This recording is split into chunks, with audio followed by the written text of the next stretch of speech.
Oh, crap. Uh-oh. Uh-oh. I think we're going early. Yep, it's on. Well, not that much early. Yeah, I didn't get to do the whole.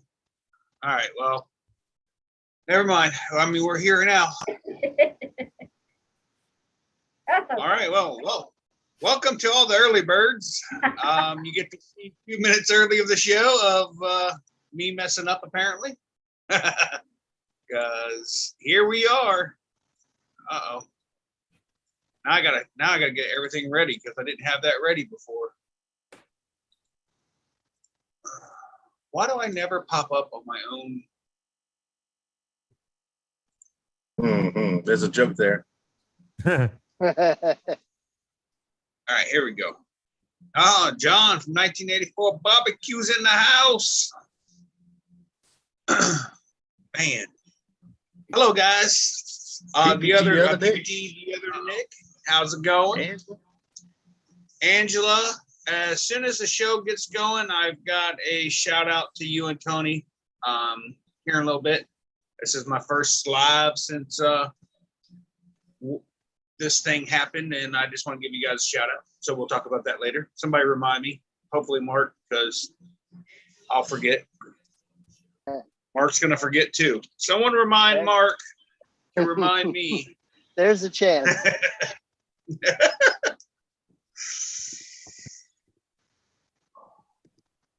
Well, I guess I picked up another subscriber somewhere along the way. Oh, very cool. At the rate my TikTok's going, I'll pass up my followers on my TikTok followers quicker than my YouTube subscribers. Wow. Are you on TikTok now? Yeah, it's ppgshane.com. Uh-oh. JP's got competition now. So that takes you to your TikTok and your YouTube, or just your TikTok? No, if you go to TikTok and type in ppgshane.com. So your username includes the .com. Gotcha. Yes. Moose Girl. Moose Gals. Hello. All right, so I'm gonna let a few more people get in here, and then we will start talking about all the wonderful stuff we did last week, including my showing up. I don't even know what, Saturday, Sunday, Monday, Tuesday, Wednesday, Thursday. So 5 days early to Dave Purden's, which I wasn't at Dave Purden's, but I was at my wife's cousin's house, where Mark McElroy showed up with his dad early. Tuesday, Mark? Yeah, we showed up Tuesday evening. Yeah, I don't know why. Oh, there we go. I'm having the hardest time with this stupid computer. It won't let me hold Zoom up and YouTube. But anyways, I absolutely, Mark and his dad have a super awesome relationship between the two of them. And it's something that is really special between the two of them. And I mean, I know I always joke around and stuff, but dead serious. I would kill for a relationship with a parent like that, but I don't have a relationship with either one of my parents. But I absolutely love their relationship. I think it's awesome. Mark's dad is Johnny on the spot, dude. If you land, he'll come over and he's like, I don't know what I'm doing, but I'll help out. he's always just readily available to help anybody and everybody. He's just a really great guy. I mean, definitely makes up for, Mark being such a butthead, but I absolutely had a fantastic time hanging out with Mark and his dad for the first couple of days. Then Will showed up, Wednesday night after dark. And then we woke up the next morning bright and early and headed to Dave Purden's, which was an event all in itself. Time you pulled in there, man, I don't know if somebody else tries to jump in here because it won't let me. Okay, there we go. Never mind. Let me get a sip of my soda. I've moved up to not drinking at all tonight, just so you know. But all right. Well, as soon as we got Dave Perdens, it had rained. I think the first like a day or two before it, the Thursday morning, and the field was absolutely just soaked. I do remember last year we got there, the field, it was wet when we first got there, just a little bit. Wasn't nearly as bad as it was this go around. But man, we pulled in, and I was heading for the same spot that we had took in last year. And when I got to where I was going, which happened to be completely the opposite end of the field from where we came in at, and it was just water, just standing water. So we end up on the other side, which I wasn't mad about that either when we got over there. It was actually pretty doggone nice. And it wasn't that wet. We had, what did we have, a day and a half of rain during the fly-in, or like raining at night? I can't even remember now. I know it rained a little bit during the day, but a lot at night.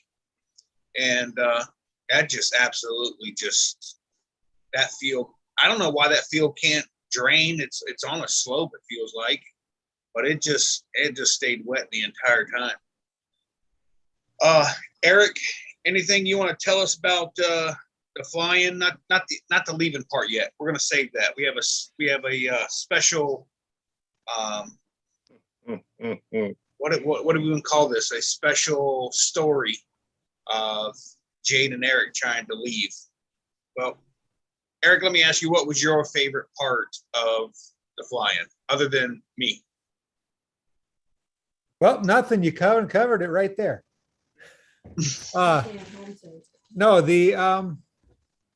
well, yeah, besides just hanging out with everybody, I think that we all agree that that's probably the best, because we can all fly anywhere we want to fly at home, but it's really nice flying around that area of Ohio and seeing the river, and you can fly over the river and get to Kentucky and say, hey, you did 2 states.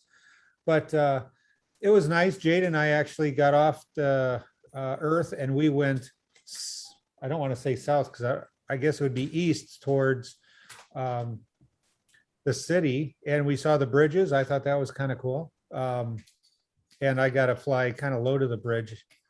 And of course, enough, if anything happened, I had an out. But she got some pictures of that. What, the barge? Very nice. McElroy. Oh, I'm sorry. Go ahead. I think the best was just being able to fly around and looking at the different fields. I mean, it's just in the mountains. I mean, everything about it was very nice.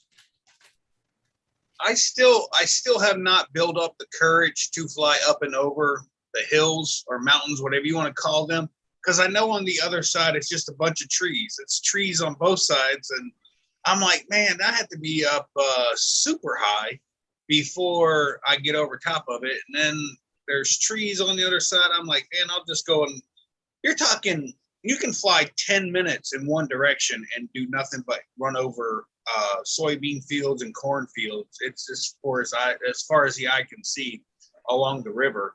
And then you've got, a town on one side and a little, well, whatever 52 is, and there's little businesses and stuff along the way. So I've seen a couple really nice bucks. Brian, if you go to my TikTok, you'll see the one that I did today. It's a real nice buck out on the soybeans. He just starts running directly from me and runs forever right out in front of me, and it's just really nice. Will Fly has a great side view of that same thing. I believe that'll might be in, I don't want to say it's going to be in his video. It might be in his video, but it's pretty awesome. Jade's busy right this second. Got it. McElroy, what would you say was your favorite part of the fly-in? Like with all of us, the hanging out and eating dinner together and just spending time is a lot of fun. And flying wise, Saturday morning, Shane and myself went to the south.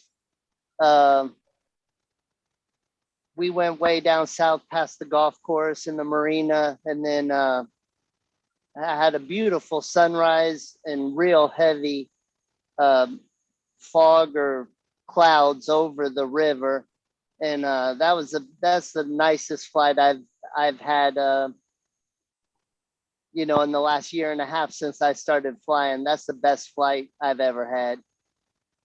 And it was butter air. Romantic. It sounds romantic. Yeah. Anytime you get to spend early morning with Shane and a sunrise, that's pretty romantic. So romantic. I get goosebumps. I will tell you guys that I actually did do, for the very first time ever, Eric brought a smoker and I did was it 13 or 14 pound brisket, Eric? I think that was a 13-pound brisket.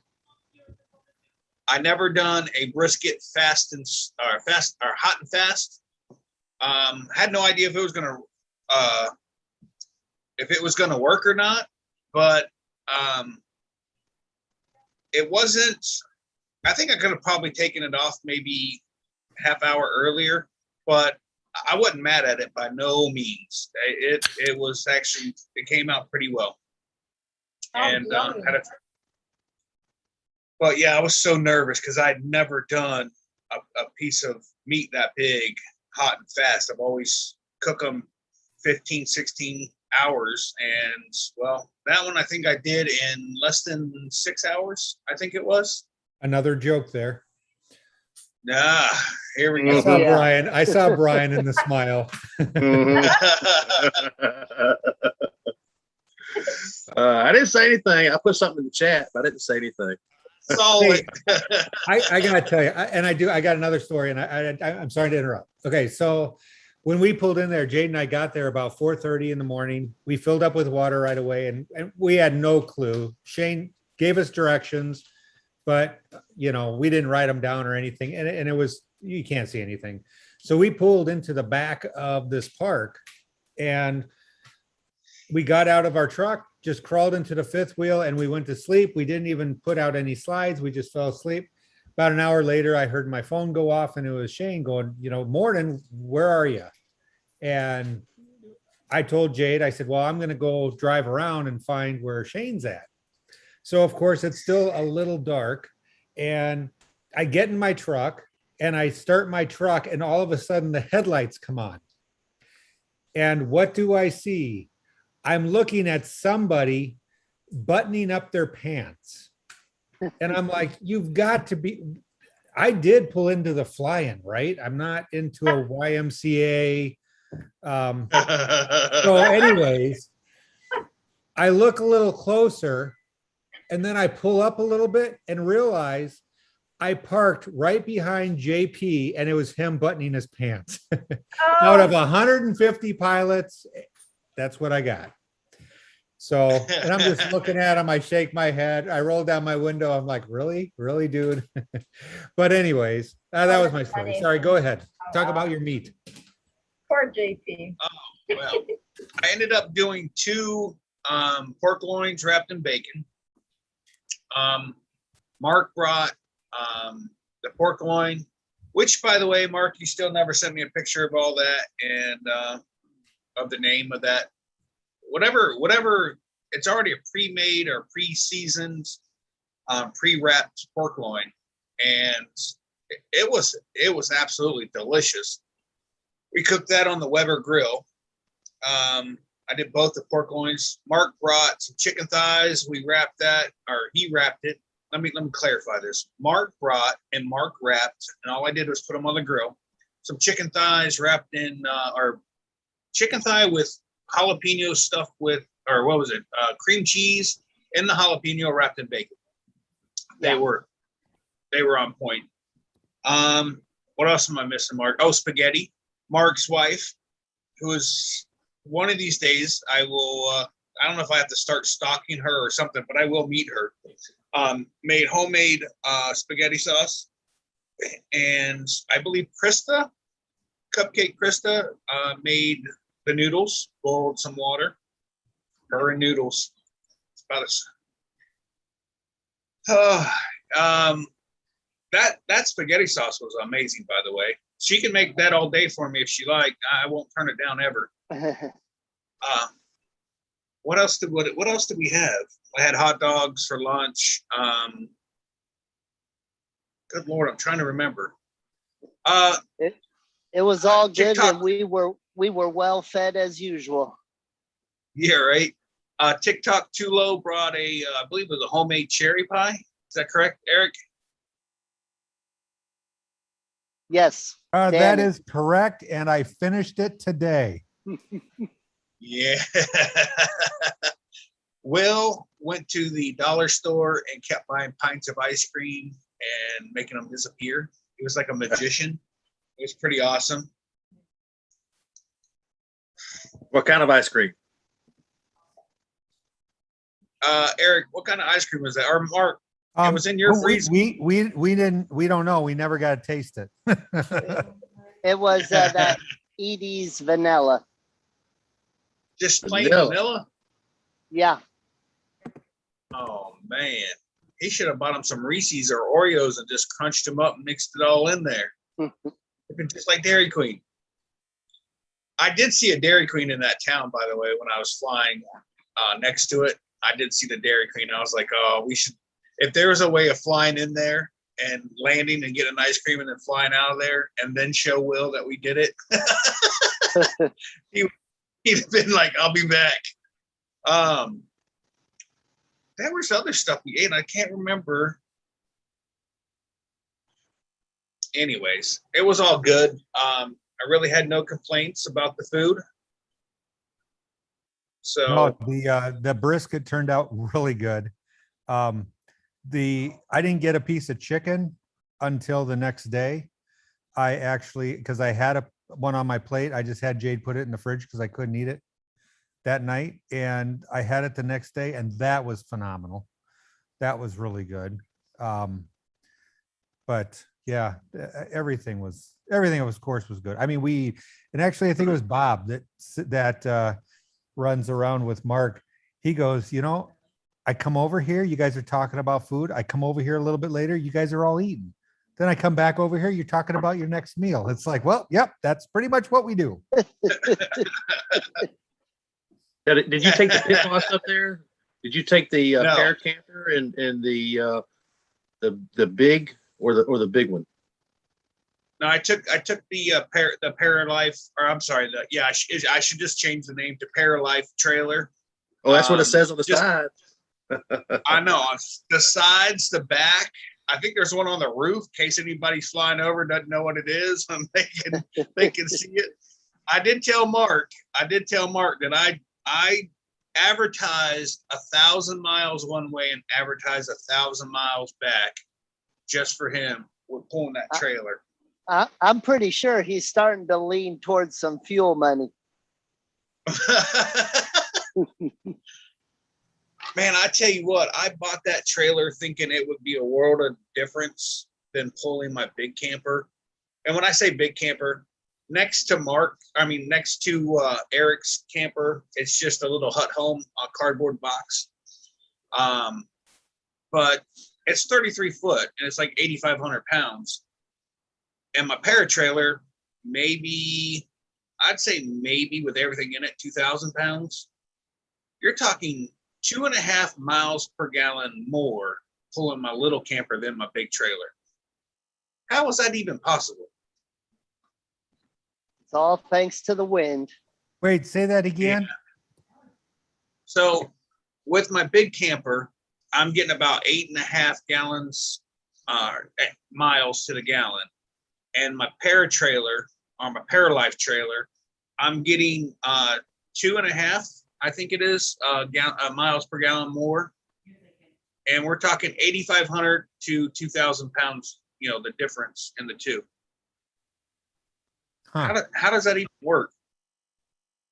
Now, instead of going 68 with the big trailer, I'm going 75 with the little trailer. So if I was to actually go 68 with the little trailer, I'd probably get a little bit better gas mileage. It's But more about the aerodynamics and the drag once you get up to speed than it is the weight you're hauling. well, I've got a V nose on the little trailer. It should be more aerodynamic than my trailer or my camper that's got a big old fat wide nose on it. Dude, I went from 8.6 miles per gallon, averaged over 1,000 miles, pulling my Winnebago. I put the kayak on the roof of my truck. You would think, all right, that's going to hurt things, right? I got an extra half mile per gallon on average over the next few thousand miles because it broke up the air in front of the camper. You know, Right. So you're saying if I strap Krista to the roof of the car or the truck, I take a chance of getting better gas mileage? she has to Like- be in a like recliner, in a reclined position for it to be best for aerodynamics. But yes, absolutely. Well, oh my God, DP, welcome. TikTok Tulo, we were just talking about you. DP and his wife, Yeah, DP. Holy crap, they were so thoughtful. They went to a little bar, it's a grill bar, whatever, called Patties and Pints that's in the town there. And they came back with a growler, which it's up there, but they came back with a growler full of my absolute favorite beer, which is Lexington, Kentucky Bourbon Ale, and gave it to me and said, here you go. I was just like, oh, I did not take my eye off the refrigerator and feared that somebody was going to try some or take some, because I don't share that beer. That's my beer right there. But yeah, it's very thoughtful, and it was awesome hanging out with the two of them. They're two of the nicest people that you'll meet. Absolutely just genuine people, and I love it. So, where was I going with Mark? What were you ended up getting with your dad's truck, mileage wise? Was it better than your truck or worse? Around 10 and a half miles to the gallon. And my truck got about that same thing without the box. And so we'll see if the box improves it at all. Yeah, Mark built a box in the back of his truck to fit his paramotor and some other items in there. It's got a huge V. Well, it's angled, so it's almost in line with the windshield. When the wind comes up the windshield, it would just kind of keep going and then go up and over the trailer. I don't know if he actually designed it to do that aerodynamic thing, but if he didn't, or if he did, he nailed it, because it looks all streamlined now. Man, he works for United. Of course it's aerodynamic. Oh, it's Delta. Oh, sorry. Oh, boy, that hurt. Golly, that's the last time I call you Mr. Jade Lear. It's over. Pull the knife out of my heart. Oh, that's rough. Shots fired. Oh my God. So is Jade ready or no? Jade, you read? No, She she's got on the that. phone. Okay. So my favorite part of the fly-in, like I said before we got there, this was by far my favorite fly-in so far. Hodges Field has the LZ than any other place I've ever been to. But when it comes to things to see and places to go, Mark, we didn't actually that morning. I kind of wish I would have just pushed us, kept going in that same direction. But when I turned around and seen the clouds rolling in, I had to go play in those. But last year we went about 8 miles south of, or I don't know, north of the Ohio. Which way is the Ohio River run? So that would be south. Wait, dude, I'm so lost when I'm not in my own area. I couldn't tell you what north, Yes. east, and south, west. Saturday morning, we left the field and went south. Okay, so we went south last year about 8 miles, and it just got prettier and prettier, and there's just a ton of things to see. And it was, but like I said, when we turned around and I saw the clouds, I just immediately climbed up and got over top of them, which I told everybody not to be messing around over that river because that river is moving fast. And if you go down, you're done. And I was over the cloud and I started doing some wing overs and just goofing off, playing around. Then it opened up a little bit over here, opened a little there, and then it opened up right where I could see directly down. And I realized I was over the river. I was like, oh, that sucks. I was like, I'm not comfortable now. But yeah, it was absolutely just gorgeous. I mean, I love that place. I'm going to go back every year that I can. I'm glad that you weren't lying about you being over that river, because I was editing video from that flight today that's going to drop tomorrow. So don't lie. No, actually, Mark, I'll be completely honest with you. When we went over to the Kentucky side, the cloud was a little bit more towards the Kentucky side. So when I got into it or over it, I didn't really think I was over the river. And then when I got to where I realized I was directly over the river, I was like, oh, dude, this is not good. So we shortly abandoned that cloud and moved on to another one that was over for sure, over land. PPG, the other Nick, yes, you absolutely positively did miss out on an awesome fly-in. Mark, you care to tell about, I wish we would have had a chance to fly at my wife's cousin's house, because I flew every morning and every afternoon until Mark showed up and killed it with the high winds and bad rain. What's Mark showing up got to do with you not flying anymore? Because he showed up with high winds and rain just nonstop. Oh, Yeah, gosh, when I left south of Atlanta, I left my house in the rain. And when I pulled in there, it was still raining. And when I got up the next morning, it was thinking about slowing down. Mad Sloper in the chat asked if we flew with a compass or GPS.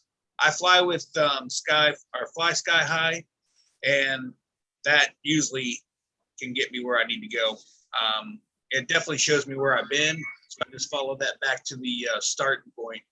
But I never really got lost there. It's pretty hard. I would say it's pretty hard to get lost at this fly-in, because you got a big hills on one side and big hill on the other side, and the river that runs through the middle of it. So it's kind of, would you guys say it's kind of hard to get lost there? Lose your. I would. I mean, Right, you would get unless you're lost, flying- Mark? No, I agree that it would be hard to get lost there. It's a lot easier to get lost around my house than up there. I Have you seen definitely the got size of your lost. house. That's a pretty big house. You know I'm homeless. Come on now, don't rub it in. Exactly. Hey, No, if you got lost, all you gotta do is fly the opposite direction you were going, follow that river, because you'll find it. Yeah. I will say to Mad Sloper, I flew from my wife's cousin's house. The very first morning, I was going to look for her oldest daughter's house. The last couple of years they've had a deer farm, so their big pen, it's a couple acres wide or big, and it's got black material all the way around it, so the inside deer can't see the outside deer and vice versa, so they don't charge the fence. I was looking for that, and I'm like, I don't know exactly. I've only been to her house twice. I kind of know where her house is, but I wasn't 100% sure. But I knew they got rid of the deer farm thing, but I didn't know they took everything down, so I didn't find it. But I was so concentrated on looking at the grounds that when I turned around, I wasn't sure where I was, where my LZ was. So I did pull back up my Fly Sky High, and I was able to go back the way that I came and figured it out. But yeah, I think twice when I was flying there, I got a little turned around and couldn't figure out exactly where I'd taken off from.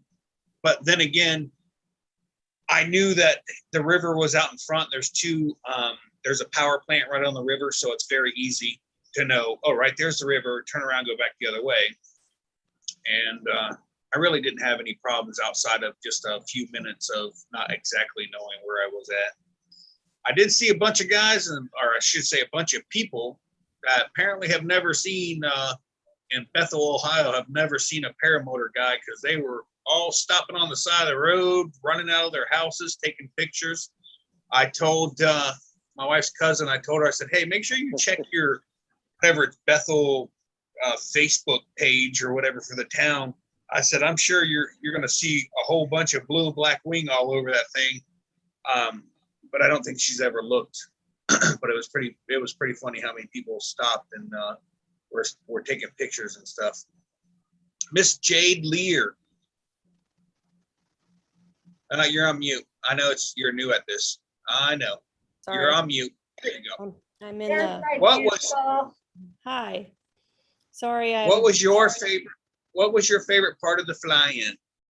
Well, it's always hanging out with the crew. And I think my favorite part of the flying was probably being able to get up Sunday after all the rain and flying over to that really beautiful bridge. And then yelling at Eric, don't you dare go under it. Don't you dare go under it. But as I was up really high on the Kentucky side, and it looked like he was going under it. So, but It's always funny when you fly with somebody and you think that they don't see the power lines or they're too low below the power lines, and you're like, oh my God, oh my God, oh my God. And then you see them go over it and they're way higher than the power lines, but from your angle, it doesn't look that way. right. So I got another package of shirts. So I'm working, because I had a lot of people saying, why don't you have any girls shirts? So I've got girls shirts I'm working on right now, not the guy shirts. I agree with Shane. Every time I look down, things look smaller. Oh my God. Here. I'm so glad I couldn't hear him. I mean, what happened? Nothing. Say what?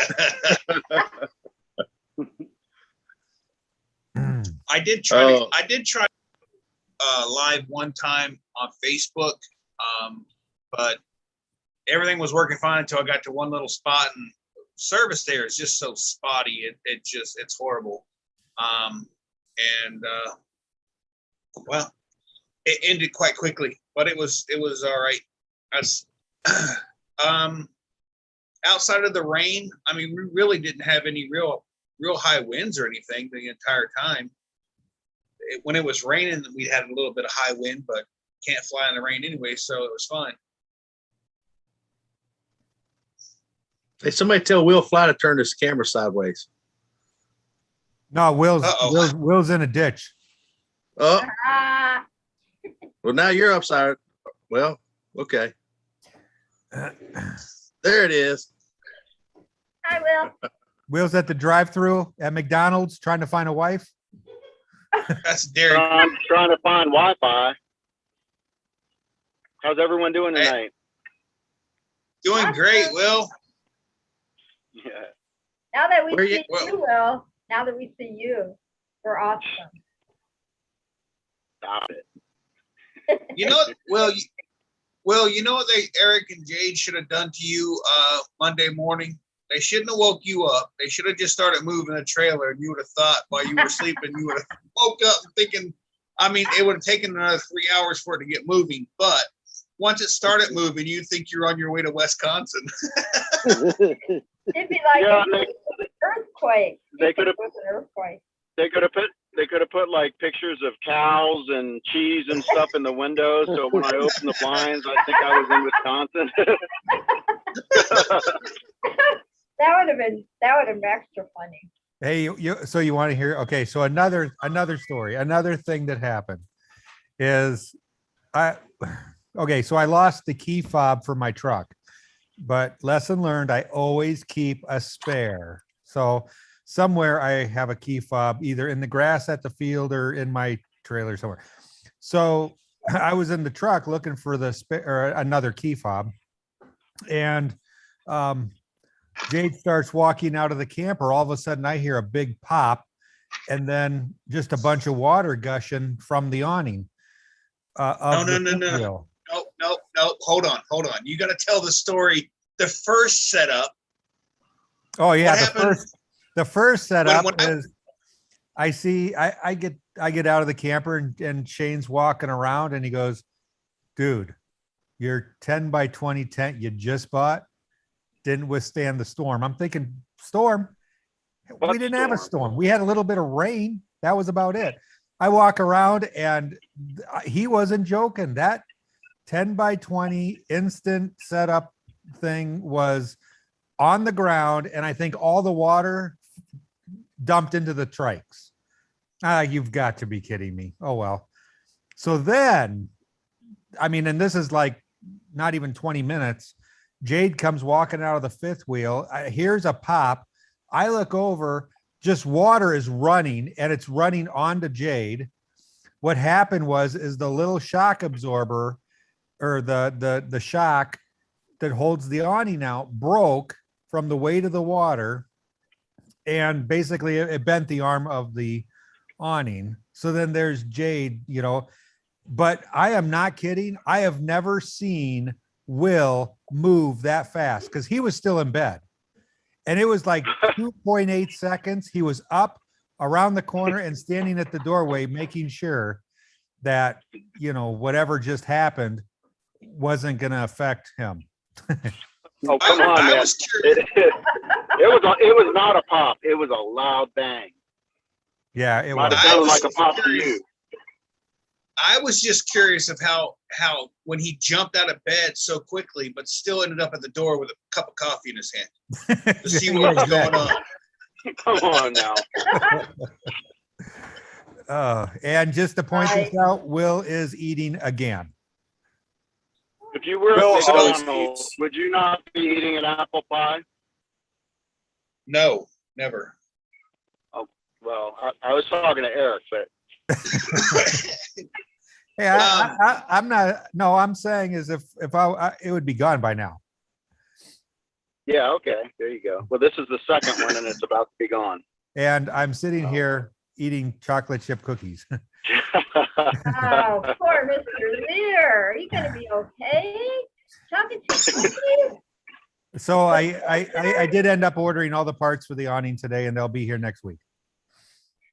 Good. As Isn't far that as- a warranty type thing? No, it's not going to be warranty. It's stupidity, because we didn't Yeah, lower they don't the cover. arm. They don't Yeah. that action. Yeah, Yeah. Eric So- just literally opened that 10 by 20. We opened the package and pulled the cover off of it, brand spanking new. Less than 15 hours, it's garbage. Yeah. And Hey, I walked you out know what? and I'm like, It "That's was fine."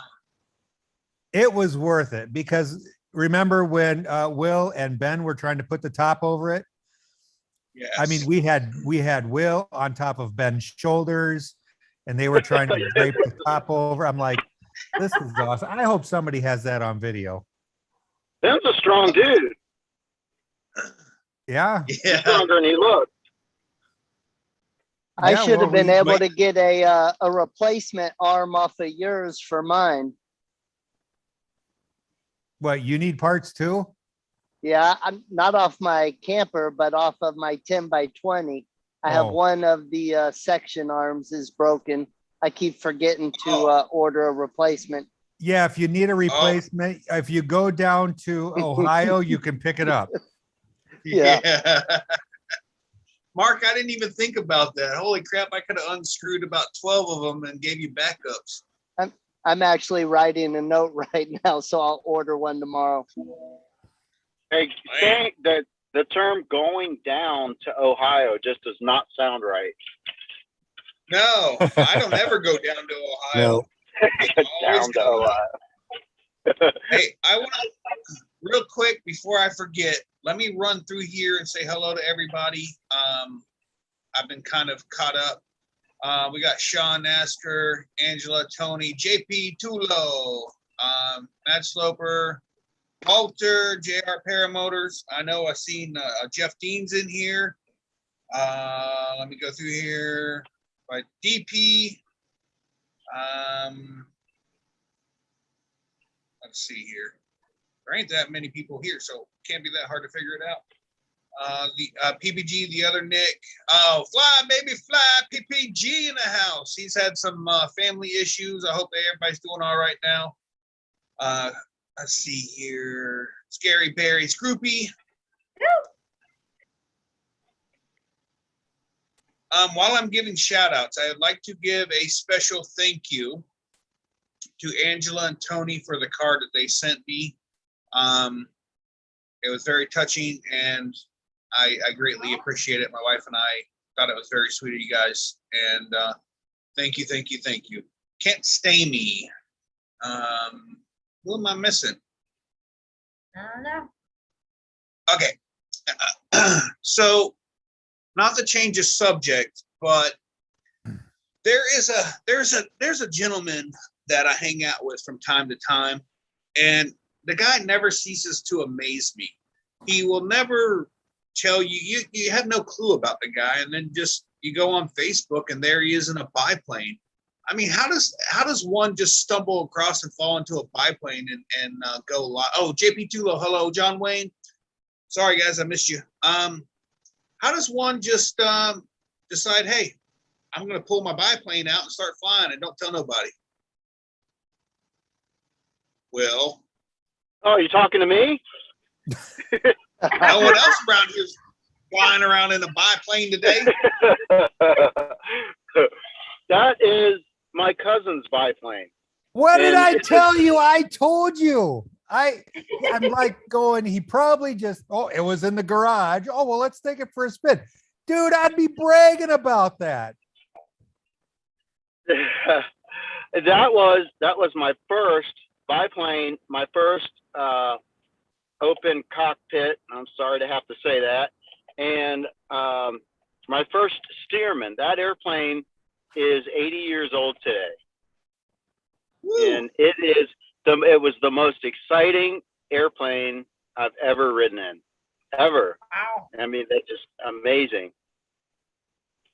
I believe it. Yeah. That is awesome. And I'm really glad that Facebook, I was afraid I wasn't going to be able to get signal, because signal's not like something Southeastern Ohio has heard of. But Right. yeah, that worked out. Well, I'm sure all Well, you had not- to do is not log only- into the Stearman internet. Don't they have a mobile internet on the Stearman? Yeah, they do. They got a hotspot there. Okay, good. But off to the right, off of the right wingtip was my other cousin flying in formation with his plane. So it was just a lot of fun, It was too windy to fly paramotor today, though. So maybe tomorrow, we'll see. It's supposed to rain all day tomorrow, I think, but whatever. PPG, the other Nick, wants to know, did you walk on the wing? Oh, like That's how hard- like the ladies did? Yeah, I know what I know what he's talking about. Yeah, no. So seriously, all joking aside, if you get a chance to fly in a Stearman, take it. You will, even if you have to pay for it, you'll love it. Yeah, I saw it and I was just like, man, I never thought about flying in one of those, but I think I would in a heartbeat. I did not stop smiling until I landed. I mean, it's just like, you would love it, Shane. Hey, were you And wearing a anyone- leather helmet? What? Were you wearing a leather helmet? No, that was my, no, it was my cap. Oh, okay. Turned backwards, because if you don't do that, the wind will catch it. And, well, yeah. Away So it now, would go. did you know your cousin had this in the garage and you were going to go up on a flight? I knew he wanted me to fly around the farm, but I didn't know we were going to take the Stearman. So yes and no to that. He just recently got the Stearman. Any plans on flying a spaceship up into space that we need to know about that we'll see next week? Or? No, no, nothing like that. This guy, the farm actually has 22 runways, and they aren't. He calls them runways, but this guy, he flies bush plane. He's a bush pilot, so he'll land on a freaking top of a pine tree. You know what I mean? And call it a runway. It's just incredible what tight of a space you could land some of those planes in. I would be curious to know if anyone in the chat has ever flown in a Stearman.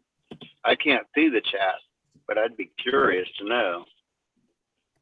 No, Walter says you're one lucky person, man, getting to fly in a Stearman for sure. Yeah, I have to agree with them. I really consider myself blessed to have had that experience. That's pretty cool, man. I mean, if anybody could fly any plane or helicopter or jet or paramotor, what would be the number one thing you would pick to fly if you could be the pilot in command? Who, me? All of you. Well, it would be a Stearman.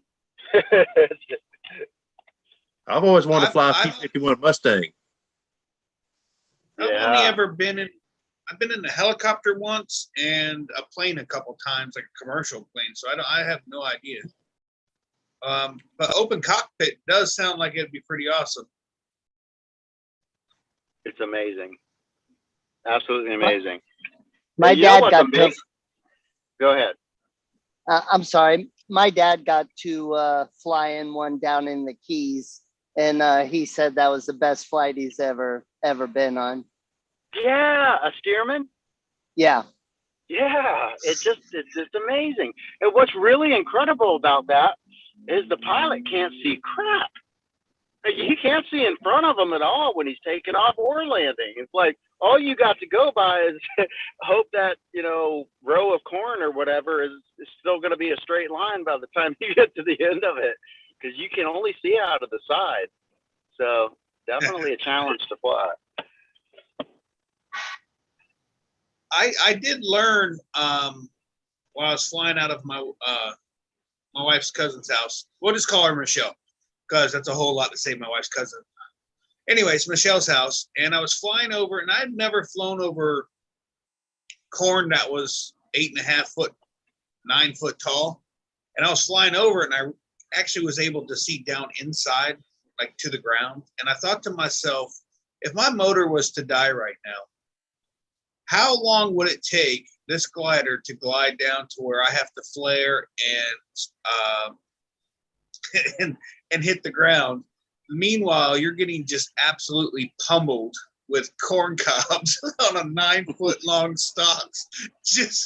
I was just like, I climbed out of there and I was just thinking about it. I was like, oh my God, you can't put your hands in front of your face because you got to control the glider. So you're literally just taking corn and it's just pelting you to death the entire time. And you got to keep your eyes open long enough to see where the ground is. I was just wondering, has anybody ever gone down in a cornfield? And that's not even the worst part. Once you land, then you got to get your wing and your paramotor out of the cornfield. That would just be a nightmare. Now It's actually hold on. It's not that bad. I flew over somebody at Jersey Shore the other day that just landed in the cornfield, and we helped get them out. No damage to anything. I was flying over the corn. I saw a wing draped nicely across the top of the corn. I was like, hey, there's a wing down there. Draped nicely across the corn. Yeah, I got video. Would you have to pull corn cobs out of your butthole of your wing? Ooh. Man, I tell you, that would I just thought about it. I don't know why it came up tonight, but I literally was just thinking to myself, that would just, you're talking at least 7-8 seconds of just 20-25 mile an hour, if you're going into the wind, of just getting pelted by corn. And then when you, Shane, when you I have land, to say a Shane joke. Okay, I want you to uh-oh, here we see. go. Oh, this is sounding really corny.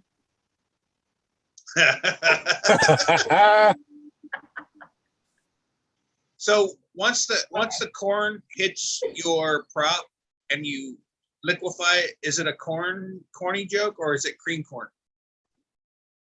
Oh, geez. It depends if it goes through the Term prop, to right? cornhold. Yeah, right. Or are You you what? a corn dog? I was hot dogging until I hit the corn and then I became a corn dog. There you go. See, now we're working with. I like that one. Oh, I tell you what, those people up in Ohio around Dave Purden's, I mean, there's people coming from all over out of that town and parking at the park next to us. And I mean, they were just absolutely in love with it. They did the same thing last year. That area just absolutely loves having us over there. I wish, I know it was JP Tulo. How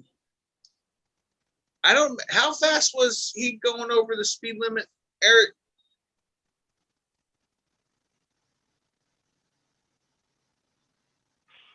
Hello, Eric? Yo, what? How fast was TikTok Tulo going over the speed limit? Oh, I think he said 71. 71 Over over the the- speed limit? No, I think he was going 71. I think he was doing just a few miles, not like 6 miles an hour over the speed limit. Why, did he get a Oh, so ticket? si- Oh yeah, he got a ticket. Dang. So I was passing an Ohio cop, and I took a picture of it, sent it to him. I said, "Hey, is this your buddy?" He goes, "Yep, that's him." Get him. On Get on that video that Brian is screen sharing, you can see where the guy, like where his body and motor went in and plowed a section, and Oh, then yeah. the wing nosed forwards. Oh yeah, yeah, Yeah, for sure. I met the guy, and I circled around. I yelled at him. He came walking back to the area and everything, and I yelled at him, "I'll go get help. I'll get you a ride. Come back." And I did. And my buddy Chris Oker just landed in the grass field right beside him. He saw that somebody was down in the corn. He didn't even think about it. He just landed and went to help him. But yeah, basically, I went back to the same spot and flew 5 days later, and all that corn, that 4 foot by 10 foot section where he went down, was half of it was standing back up. So there wasn't that much damage to the crops. They were able to pull the wing off the top very carefully. The guy didn't have any scratches, no damage to his equipment, walked out. It was, pretty anticlimactic, I guess. So I've heard of people landing in corn getting pretty scratched up, but this guy was shorts and a t-shirt, walked away without a scratch. Yeah, JR Right, said we were talking about landing in the corn, and he said it's going to be prop corn. You That's sucker, good. you just stole my freaking joke, Eric. Dang, man. Knew I had a good one, too. Somebody tell your Yankees that I was somebody's going to hacking say, account. No, Yeah, I it's was his, gonna it's say, his like, daughter. if you ever got hungry, you could have popcorn. There Prop you go. corn. Oh, I get it. I got it. Popcorn, gotcha. Hey, Brian, it's his 4-year-old daughter typing on his computer. Is it? That's hilarious. Yeah. It's I keep seeing it too, and I'm bubbling like, "What is that?" Oh, and he already told me, or I seen it in the chat that he said it was just it was Natalie, his daughter, typing on the computer, and she's shotting the show, and then he's sending it to me on the phone. So it's pretty awesome. She is a very energetic, sweet little girl. And I think she kind of likes me more than Krista, just so you know, which is odd because everyone here likes Krista more than me. So just saying, she I has good second taste. that. It happens, Shaney. It happens, Yeah. Mark, did your dad say anything what he liked or not liked about the flying? My dad really likes the whole group of people that we hang out with, and we used to take a bunch of campers and go to a lot of races, and you know, it was the same thing as far as the hanging out and camping, just the little bit of entertainment was different. And so he really enjoys it. Yeah, and he loved the ride out. We're on a 2-lane road for about 2 hours, you know, through Kentucky, and he just enjoyed it.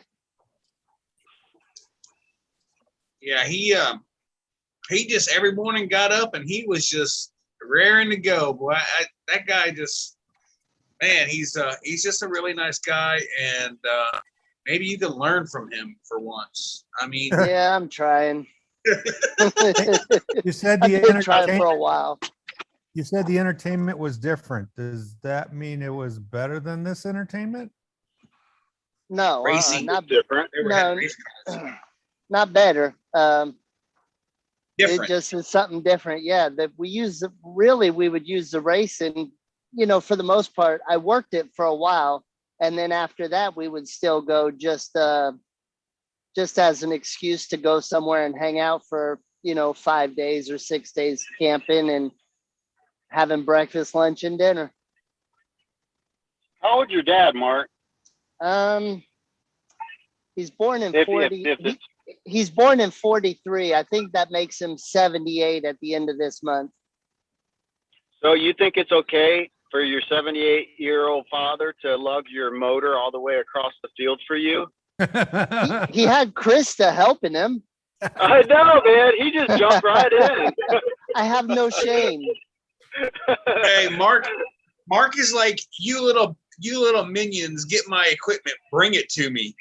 Got Krista. Listen, and I am an almost famous paramotor pilot, for Pete's sakes already. I don't know anybody else that could do a cage drag, tip drag on takeoff but myself. Hey, I don't either. Yeah. And I don't want to do it again. I don't know. Shane gave it his best shot over at Moonshiners doing the cage drag, Yeah, he was That was trying fancy. to, that's one way to get a new motor. right? He missed it by No. that much. That was the best part of the whole video, when you turned around and held your fingers up. That was that close. it was either that close or he just got done peeing, one or the other. Ah, And about my motor, before everybody on here knows the truth about me, but that's another story. But anyways, I told him like 3 times that I didn't want to carry all my stuff over there. You know, I'll set my wing out, I'll go back, get my motor. And I hate putting my motor on the ground, because it actually, I don't know how to do it without hurting my knees. But anyways, when he gets his mind set that he's doing something, you can just rest assured he's doing it. You can work around it.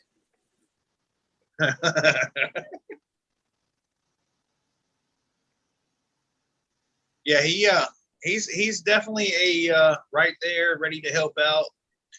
I will tell everyone, if you park next to Mark, ask him to make sure that you park on top of his flag holder that goes under the wheel of your camper. So when he leaves early, you get to keep that, just so you know.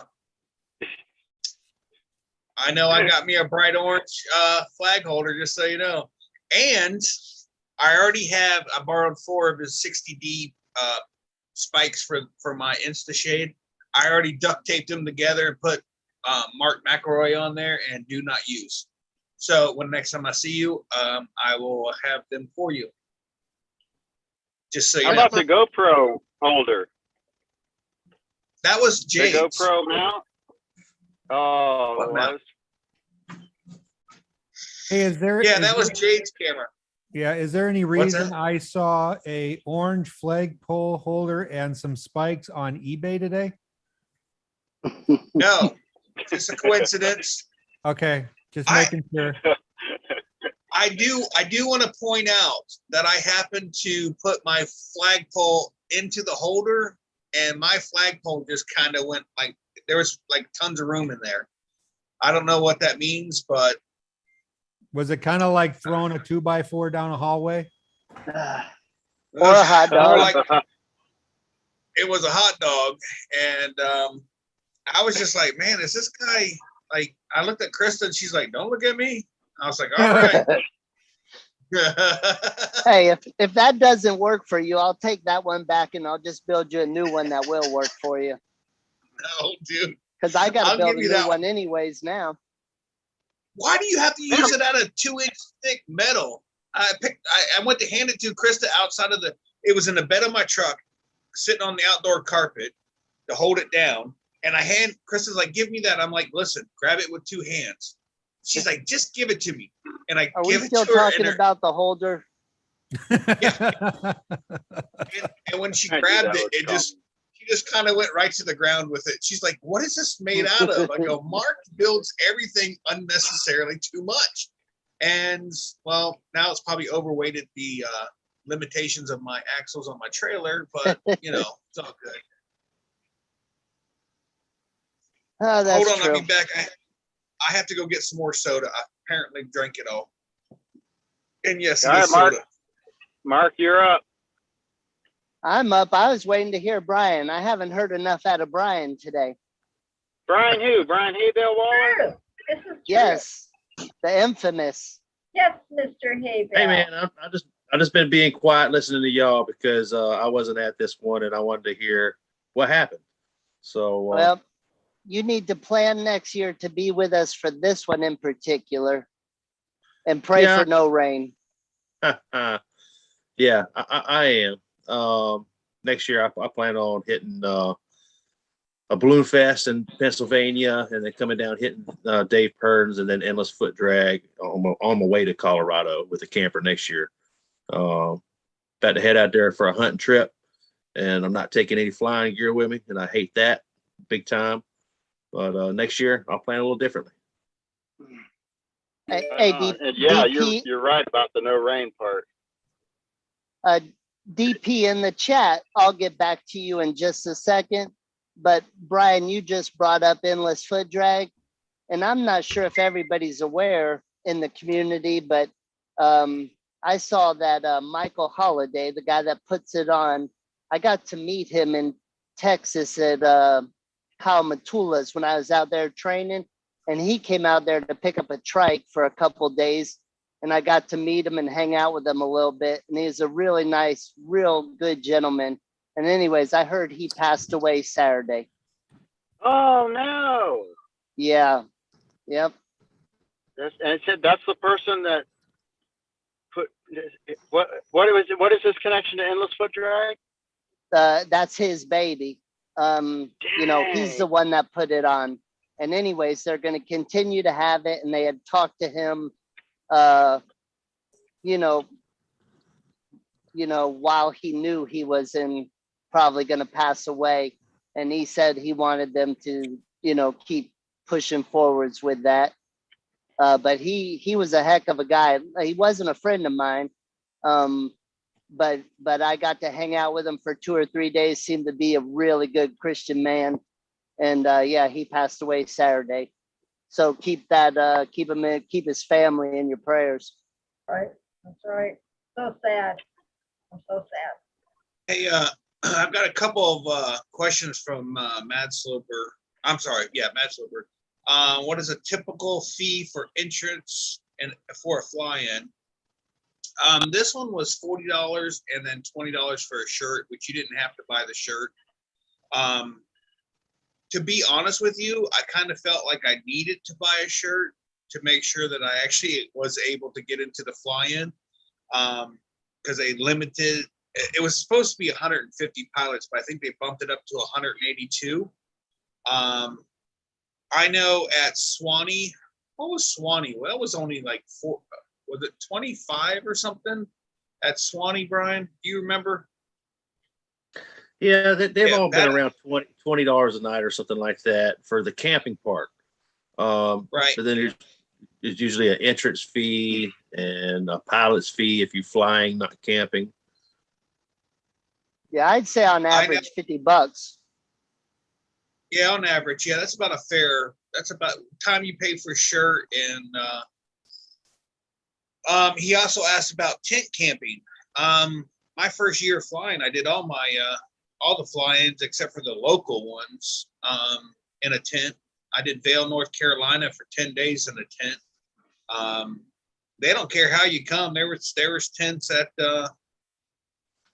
Dave Purden's this last fly-in. Every fly-in I've been to, there's been tents, campers.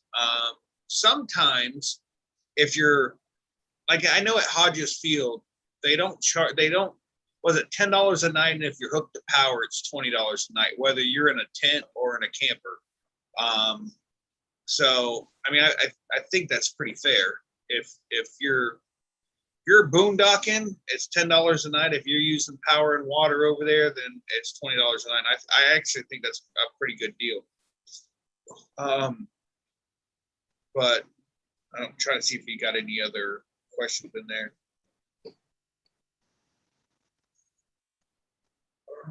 Hopefully that answers most.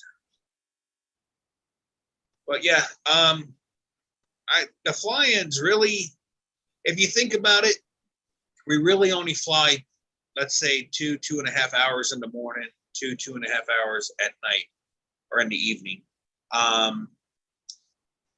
So most of the time you're just hanging out, kind of like what we're doing here. This is my concept of a fly-in for Tuesday night. We're just hanging out, talking about whatever, and just having a good time doing pretty much, because at fly-ins, I mean, you go and fly, you put your gear away, and you start hanging out with everybody. That really, honestly, is probably the best part of any flying that I've been to, is just hanging out with good people, meeting new friends and people. I met Aaron I for the first time at Dave Purden's. I met a couple other people. I can't remember right this second. Matt Sloper wanted to know if there were showers and restrooms available. At Dave Purden's, there was no shower. There was porta potties.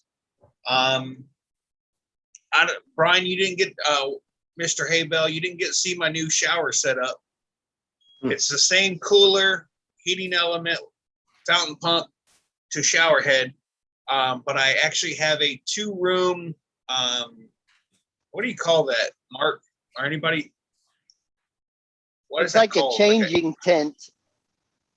Yeah, so you can shower in one side and zip it off and just get that area wet, and then unzip it, step into the other room where it's all, and it's one of those that you just fold up, and then when you're ready to, take it out of the package, you just throw it in the air, and it kind of opens up to to 2 rooms, and you stake it down, and you're good to go. I did that with my 10 by 20 tent. I threw it up and the thing fell to the ground. Anyways, that was funny. Shane opened up the hot water to show me the heating element and everything. I think that water was up to 180 degrees. We could have been boiling food in that cooler. Yep.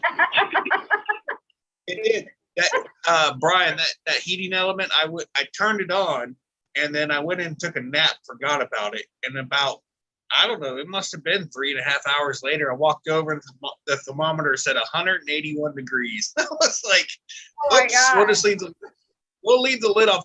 And everybody's like, I don't know what you were cooking in that cooler. There was steam coming out of it. I was like, oh, I wish somebody would have unplugged the damn thing. Been good to go. I ended up leaving the lid open for, I think, 3.5 hours, and then ended up dumping 10 gallons of cold water in it just to bring it down to like 110 or something. Oh, it was bad. Holy moly. Well, it sounds like a pretty nice bathroom setup. I remember seeing your last one at Flight If You Got It. Hey, that's the shirt I got on. How about that? Did you have an aromatherapy room in there, man, or anything like that? Or did you just take it down? Like, hey, I will say, I bought that brand new little personal toilet thing, that little camping toilet. It did not get used. Know why? Because we parked within. Because nobody poops in Shane's stuff. That's why. No. Nobody poops in my it's actually camper. Yeah. And that was actually, this is just for Krista's nighttime run, if you will. But we had parked so close to Nighttime the run. porta potty that he didn't need to use it. So I was kind of very thankful for that. I bought it trying to be nice, but in hopes that she would never really use it. So Yeah. she didn't use it. So far it's all good. We did put clothes on top of it to get, dried off, put our dry clothes up there and stuff. It worked out great. So Angela in the chat wants to know, is there any good drunk stories to share? Drunk stories? This is what I want to hear about. Drunk I don't- stories? I can tell you the night DP and Mrs. DP brought me that jug of that growler of Kentucky bourbon ale. When I finished that last beer out of there, Shane said goodnight because I was feeling good. I was like, yeah. Whenever I will get to a certain level of being tipsy and I'll just maintain that. I never get to the point where I'm like falling down. You'll never see that because anytime that happens, I get tired. I go to sleep. That's all that happens. And I never fall asleep in a chair. I don't fall asleep on the ground. Nope. As soon as my eyes get heavy, I head for the bed, and that's it, dude. I'm out. I With know at this group of moonshiners, every people- time I turn around, there's somebody coming up with a jar of moonshine to try. Oh, I know, right? I Yeah, don't with think there's this group, anybody. you don't want to fall asleep outside in a chair. No. Probably wake up with all kinds of drawing on your face with a Sharpie or something like that. Yeah. Probably some classic images that I won't say on the show. Yeah, Hey, somebody's YouTube channel would be successful. Yeah. People would be drawing like paramotors on their face and stuff. Yeah, paramotors. Hopefully paramotors, yes. Yeah. Yeah, paramotor and paraphernalia. What's up, Grandpa? Hey, what's up? It's a beautiful evening right now, so decided to go out and enjoy the fresh air and sunshine. Another day of students, so exhausted. So it's nice to come out and enjoy the walking trail. Oh, so you're walking now. No, not really walking. I got the 9-bot, the wheel thing. So Oh, I'm letting it walk for me.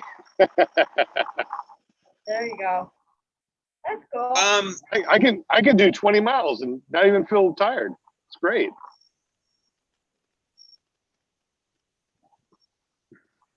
We missed you last night, man. Yeah, what happened last night, Sean? Well, had a bunch of students over, and we were hoping for a solo run, but the winds were so bumpy that I went up to check the winds aloft, and I was bumping all over the place. So I was thinking, if this was my first time going up, and I dealt with this type of wind, I would never want to fly again. So Yeah. they're like, no problem. We'll just, we'll try it again when the wind's better. It's all good. Yeah, I think the time I got home last night and unloaded everything, it was like 9:30, 9:37, I think is actually when I jumped on YouTube to see if Jade was still on last night, and it was already over and done with. But so when I was in Ohio, my daughter calls me and tells me that the tankless water heater blew the main fuse in the house. There's a burnt mark on my wall, and it burned up. And so when we got home, I inspected that particular thing and then told my wife, I said, don't worry about it. We'll just go to the camper and shower out there. And then, that'll take care of our showers for right now. Then I forgot the last time we used the camper that I didn't use the pressure regulator, and I had a leak inside the camper and underneath the camper before that trip was over with. So here I was like, well, I'll fix that problem. I will just use the pump that's the holding tank that's on the camper holds 40 gallons of water. I figured, hey, I'll just put it in there and it's not hooked to the city connection, so it won't leak. I was wrong. Apparently, I figured out where the leak was. It was where the pump, there's a inlet and outlet on the pump, or the pressure pump or water pump. And apparently one of the tabs, there's a quick connect. You push the thing in and then you lift it up and it locks it in place. Apparently that had come down some of the way, and that's where it was leaking at. And so I got that all figured out last night. I think it was about maybe 11 o'clock when we finally got showers and everything dried up somewhat in the camper and turned fans on to dry everything out, because it was quite a bit of water. Actually didn't know that you don't mess with that. And while Krista was in there taking a shower, I pushed the thing down when it should have came up, and it popped it off and just started pumping straight water into the camper underneath the cabinets. Ooh. So that was interesting. Got that all figured out, taken care of, thrown some towels in there. And yeah, it was, there's a question in the chat about any snakes.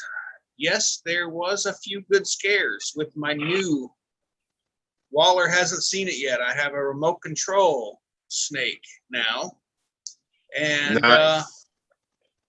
there may or may not have been a paramotor crazy that got scared a little bit by one.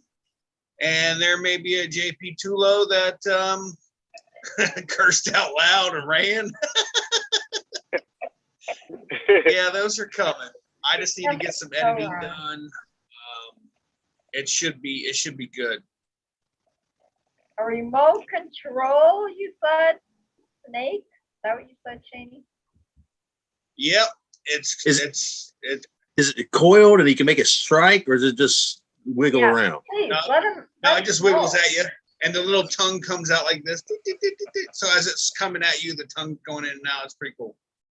Yeah, but as it's coming at you, it does wiggle. So I mean, it looks like, at first glance, it looks like a snake. And nobody stomped on it or shot it? No. Few people wanted to. Yeah, I know what my natural reaction would have been. Right. Chop that head off.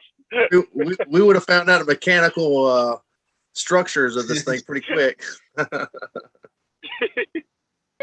No, I will say that there was one particular guy that went to sit down, and just as he sat down, this thing, like, he was sitting down on the ground, and it literally went between his legs and right to his butt. No. Did he rise up? Yeah, he came up. Everybody's yelling, "Look out! Look between your legs, snake!" Oh, everybody joined in on that one. It was pretty good. The thing that's going to happen is one day we're actually going to see a real snake and just like, yeah, whatever. And then we're going to get stung. Bit by a snake. Yeah, bit. Yeah. What do they call So it? there was a second. Yeah, there was a secondary stationary snake has actually curled up and like lifted. Oh, God. And I had that one tucked in with the chunks of wood that I was using for smoking on the Weber. And yeah, it was sitting on top of the fridge. So anybody went in the fridge or walked by the fridge, you kind of blended in just right until you got close, and then it kind of was there, and it was too late. You did see a bunch of little hand jerks coming back. They're like, oh, so it was pretty good. It was fun. I don't know. Shane, I don't know. I don't know what to say. There's something really wrong with this whole picture. Hey, Shane. Yes. Shane, can you hear me okay? Yes. Yes. Okay. I just wanted to show the guys in the chat that weren't at the fly-in, the mud. You look at my car, man.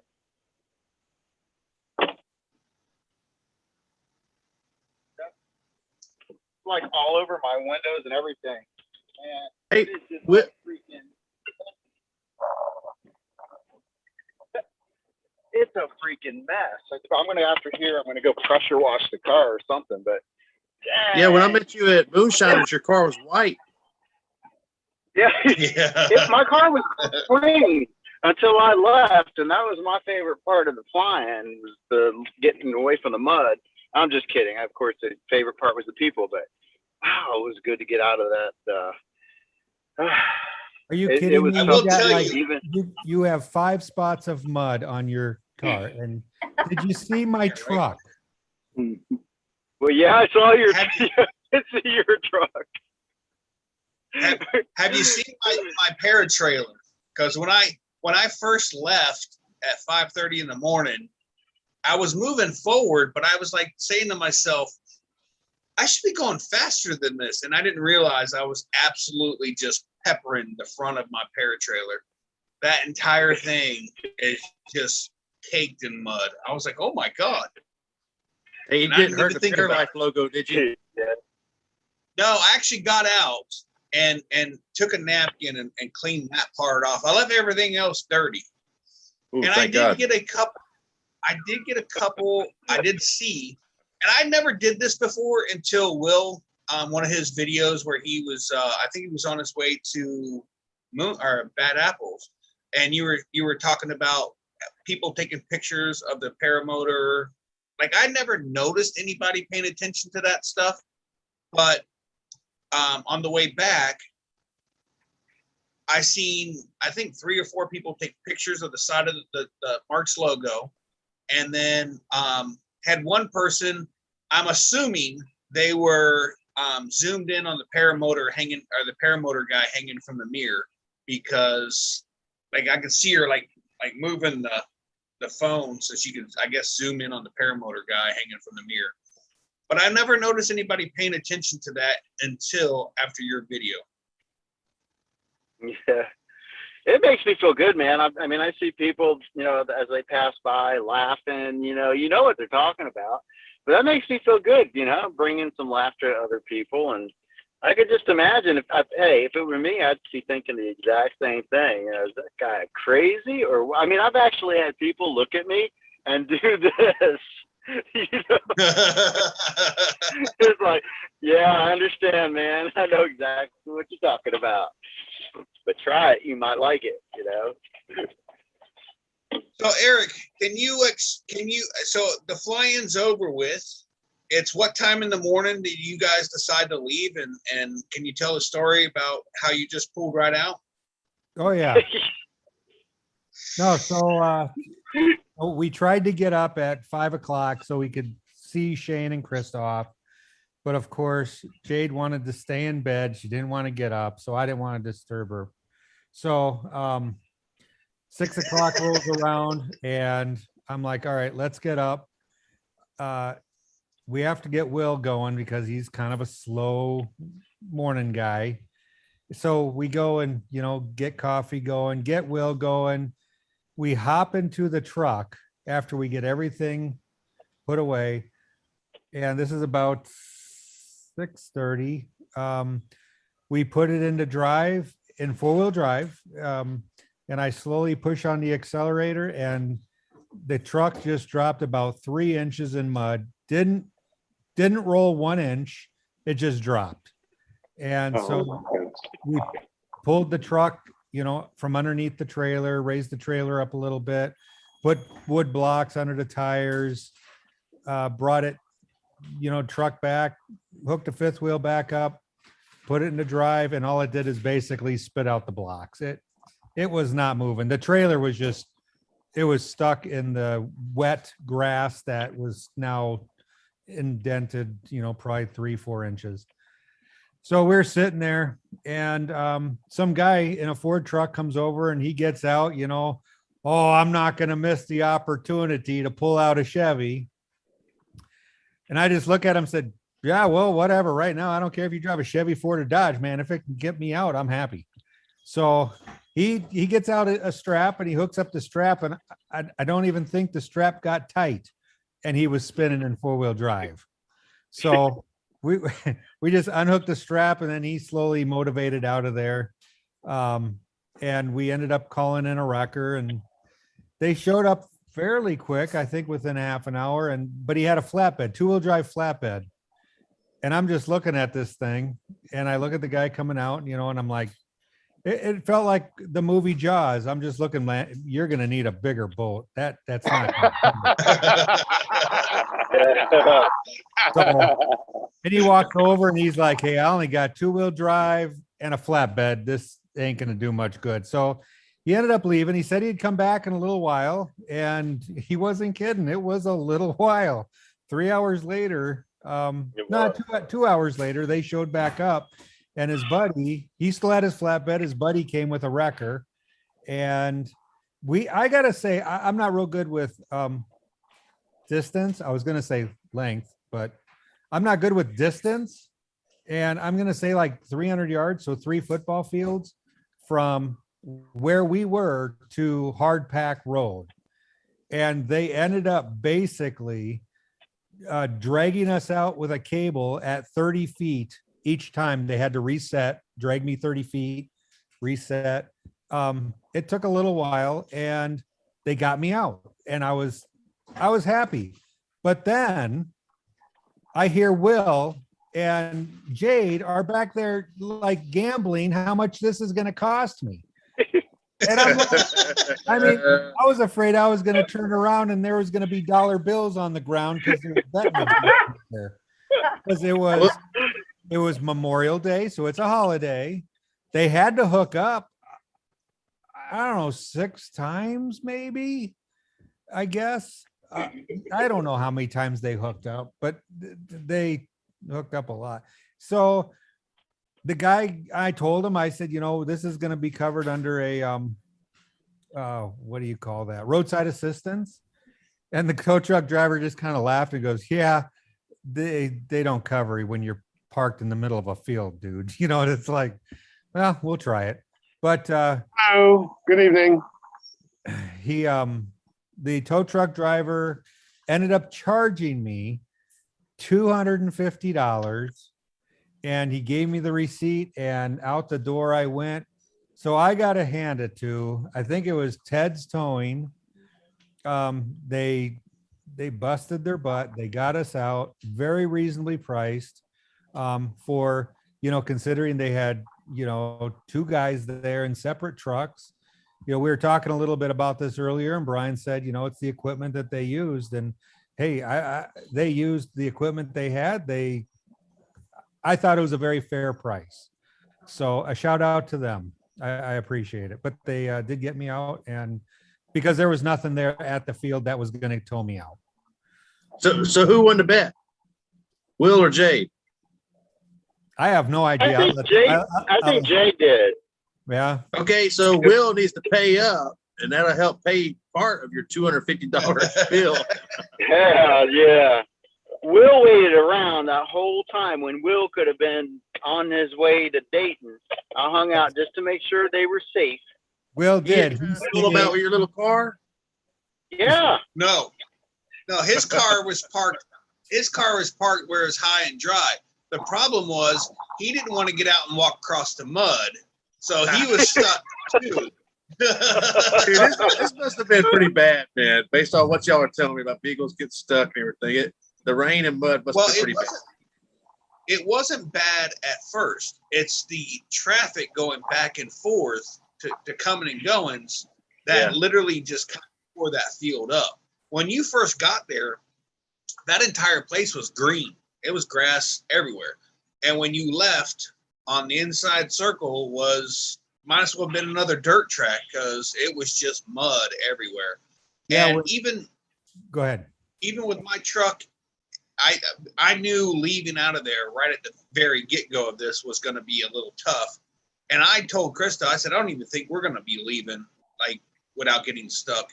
And I put it in 4 low just to crawl out of it because the trailer was kind of on a little bit of a downslope.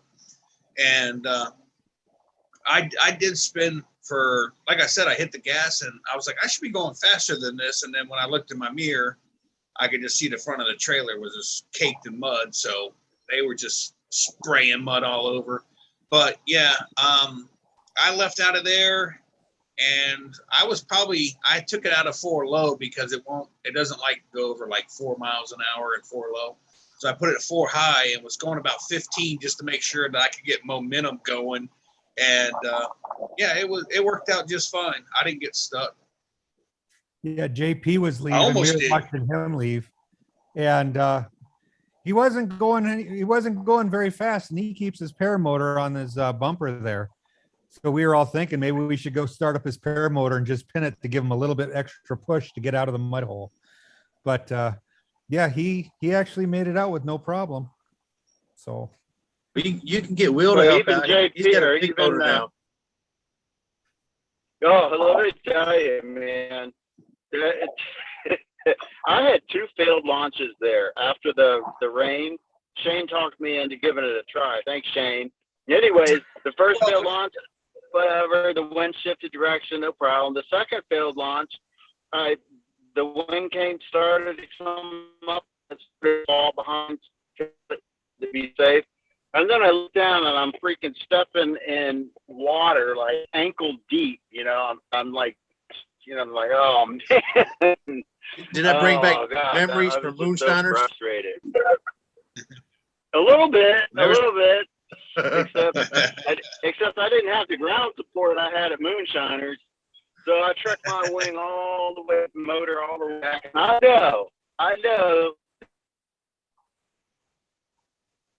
Will, you're breaking up. Yeah. I was going back and watching my moonshiners video of Will, and he was in the creek about to fall down. He wasn't flying a paramotor. He was just walking with a float in his hand. He's about to bust his butt. And then he is able to pull off the maneuver he did with his wing. That's incredible, where basically he just lands in the water, stands there like it's no big deal, kites the wing down. But it sounds like Will Fly likes the water. Yeah. Oh, wet Willie. Listen, I don't know how much of that you heard, but after being in that, I stopped in that huge puddle right there in the center of the field. I trekked my wing and my motor all the way back, and I know that Denise and Dave saw me and probably even recorded me. But man, when I got close to them, you could just tell they're like, "Don't make eye contact. Don't make eye contact. Don't look." I was livid. I was ready to. DP's in the chat. Water. He's saying Will Fly was saying some dirty words. It wasn't just the water. It was the combination of the water, the mud, and this ain't just the mud. This ain't just this ain't your parents' mud. This mud it would freaking stay. It would just grow and grow and grow.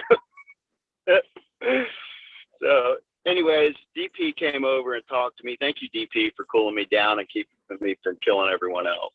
Appreciate it, man. yeah, so hey, Will. Jade just said that it was actually the bet that was going on with the tow truck driver, actually Kat, from Kat and Keith. She won because Jade was texting everybody. So she was doing online betting also. So that's awesome. Nice. That probably makes it legal in most states. Correct. Yeah. Hey, Will, are you saving your incident during flight or during landing for your video, or can we talk about it? No, you can talk about it. All right. Well, go ahead and explain it because I wasn't really there. I just heard about it.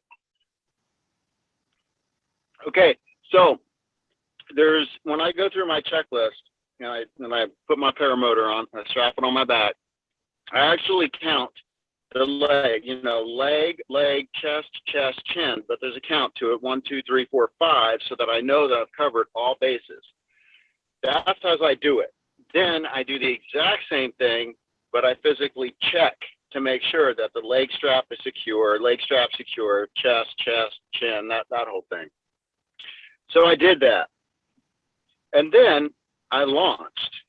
And as soon as I launched, my left leg strap came loose. So I'm dangling, it was all safe. There wasn't I mean, I can't call it was perfectly safe, but it could have been worse. I mean, gosh, if both of them came undone, I guess that would be a huge, unfortunate coincidence. But it made it very difficult to get in my seat, let alone impossible. So I tried to get in my seat as best I could. I couldn't. So I made the decision, hey, I'm just going to come back around and land at an unoccupied part of the field, which I did, uneventful. And, that's pretty much it. But it's the first time that I've had a leg strap come undone. So I decided, well, I want to make sure there's not something wrong with this buckle, because that is a possibility.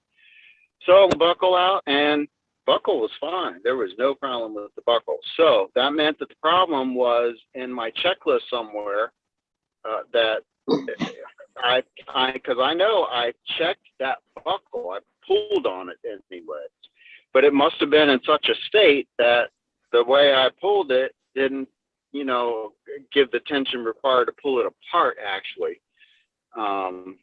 So yeah, that's it. And Dane came up with a good solution to that, something that you do that may have prevented that from happening.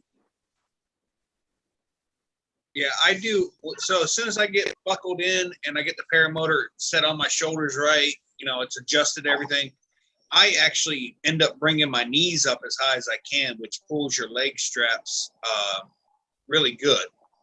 A lot more so than just pulling on them with your hand. And I do that a couple of times as I'm walking to my wing or just as I put the paramotor on. But when I heard him say that, that's the first thing I asked him. I was like, did you try lifting your legs up before? And he's like, no, I just pulled on them. And I'm like, all right, well, and everybody's taught differently. 100, there's no right way or wrong way as long as it works every time. And I mean, you could have had a piece of clothing or something stuck into that clip that, you didn't see. I've actually hooked in, I think it was my waist, one of my waistlines was hooked into my jacket, and on takeoff I heard it pop, and when I looked down I only had one of the I had two of the three connections still connected, and I was just like, holy crap. And then once I got up to altitude, I put my throttle down and put my other clip back on. But I don't actually have a checklist for that. Like, how you don't do you pull on that with your hand? Well, which buckle? The My waist, waist? yeah, I do. I sure See, do. I It's the same thing. Same thing. I pull on both leg straps and the waist, just like I'm doing the checklist all over, but I do it all over again, But the intent of the second time is to make sure that it's actually secure. Okay. Brian, you ever had this issue, or what's your procedure? Oh, well, let's see here. Oh, I'm not muted. No, I was actually just thinking about that when he was saying that, because I do leg, stomach, chest, helmet, and checking my straps on my harness. But I don't always necessarily pull on them. I make sure I feel the click when I engage them. But I was listening to Shane's talking about lifting your legs up to your chest. Of course, I've been, flying with my trike since I got my paratrike. I haven't foot launched, but so when you check your leg straps, you're standing there with the motor on your back and you lift one leg at a time to make sure it's tight. Yes. Okay. Yep. And you can actually feel it across your thigh. You can feel the strap getting pulled. And then I set that leg down and do the other one. And I think once before I had either my shorts or my pants in the buckle and it came undone. And then of course, you get another 30 flights of triple checking that once it happens, when you get a piece of material or something in there, it will click, but it won't lock in all the way. I take that back. I do tug on them a little bit, man. I don't do like Will was saying, he goes in and he checks his leg, chest, helmet, or neck. And and then he goes back and double checks them by pulling on them. I don't do that extra step, but I actually, when I was foot launching regularly, I would actually check my leg straps before I landed every time, just to make sure. I don't check them either. You know, I don't check them. Once I'm in the air, I don't check anything second time. You know, as a pre-flight or pre-landing, I don't check that. It's held up so far during the flight. You know, I was hanging it from it on takeoff, so why wouldn't it be good? But I've never, like I said, that's just the way that I do it. I lift my legs up just to kind of get some pressure on there. If there is a piece of material caught in there, it'll pull the buckle apart. But hey, while we're there's talking nothing about this, man, y'all just keep talking about this, and I'll put on a little background video for us to watch. All right. Hey, Shane. Yeah, it's not so much the pressure that I think it makes the difference as much as it is the right kind of pressure. So when you lift your leg, you're actually kind of mimicking the actual pressure. You know, the force, the you know what I'm saying? The way it, right, the hanging. Yeah. So you're mimicking the right kind of pressure, I guess, instead of the pulling it from the inside out. I don't know. Anyways, I'm going to start implementing that into my checklist for whatever. I would suggest if you're going to use your hands that you pull maybe harder than what you've normally been doing. You know what I'm saying? Like, yeah. Instead of just like tink tink, it's going to be more of a pull to really. I mean, truthfully, those two are what's holding you into your paramotor once you come out of your seat. Yeah, those are definitely the most important. Yeah, that chest strap, or I'm sorry, the waist strap. That's going to be the last thing you grab a hold of as you're passing through it. If your leg straps come on. You know what I mean? Yeah. As you pass on by. Yeah, that's going to be the last thing you grab a hold of. And you're just going to be like, Tony, but yeah. Look at Brian, dude. Brian's like, I got a good angle. Man. Let's stick to this side. How did that feel, Brian? Having fun, man. I'm just having fun. Obviously, I don't get very close to any of them. There's one coming up here. I think that I end up giving a little throttle and pulling some brake to get above, but I'm just having fun, man. This is a great field. I don't know how many bells are out there, but there was a lot of them. This is not the same field, is it? Yeah, I was here Sunday morning. I was there this morning. Sunday morning it was like 6:30. Oh no, that I broke my leg again? No, that you hurt yourself. No, it's not the same when I broke my leg in. DP just put in the chat. Hay bale number 2. Waller strikes again. Yeah, good times, man. There's something very addictive about the hay bales down there. You're flying around at 1,000 feet. You're looking at this cool green pasture, these patches of woods, that water tower, and then you see that field that's got all those hay bales. You're like, oh, you're just drawn in, man. I'm not the only one, but no, I'm a little more cautious around it now. Yeah, I can't pass a field like this for nothing. I got to get down in it. Now I will climb up to 2,500, 3,000 feet, do some wing overs, spiral down, do some big ears, and then I'm right back down to the ground again. Like I find it more exciting to be inches off the ground than I do to be at 3,000 feet doing wing overs or anything like that. I love kicking atop of trees, listening to the soybeans hitting my feet or whatever. For me, that's my type of flying. And the hay bales, you're 100% correct, dude. You can't stay away from them. It draws you in. It might as well be a moth to a flame. I was just thinking that. I was thinking that same analogy there. It's just too tempting. it's just you see them and you gotta go just fly by them because it's something. So you're flying at the same speed at 4,000 feet as you are 4 feet off the ground. In with Airspeed. if the winds are the same. But when you see a hay bale go, phew, phew, Yeah, phew, that's what it is off the periphery. Yeah, that's exactly what it is. It gives you that sensation that it somehow magically turns 25 miles per hour into 500 miles per hour, you know? yeah, yeah, it's totally just I don't know what it is, but I mean I love to do and I'll tell you everyone right now, this is what's gonna bite me in the ass. I love to get my wingtips close to trees as I'm flying by. And one of these days, I'm not going to see a dead branch or something that's going to hook me, and I'm just going to go swinging into the trees. But yeah, I love giving throttle and letting off the throttle and just coming just above the tree and dropping down past it, and cutting and skimming the ground. I actually did almost get into the soybeans right behind where we were camping at.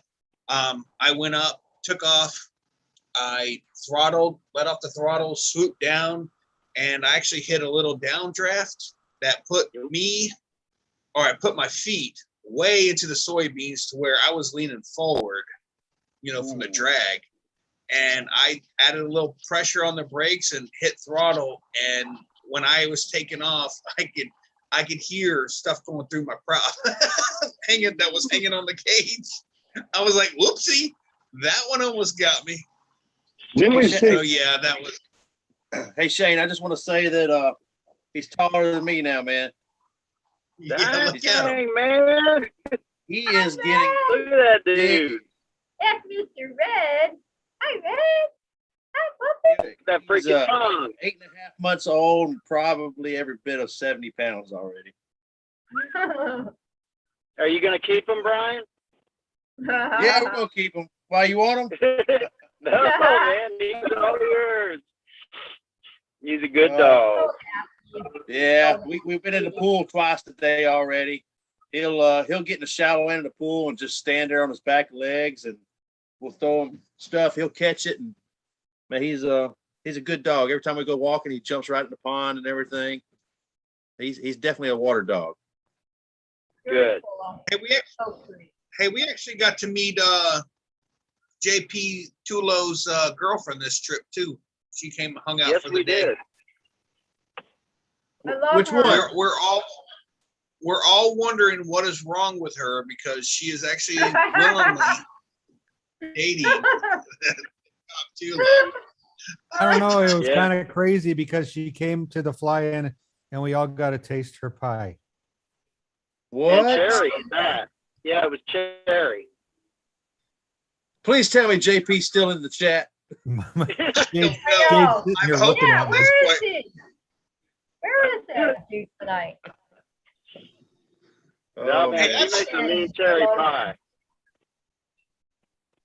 I love Brandon. hello, Sunshine. How you doing, my sunshine? How you doing?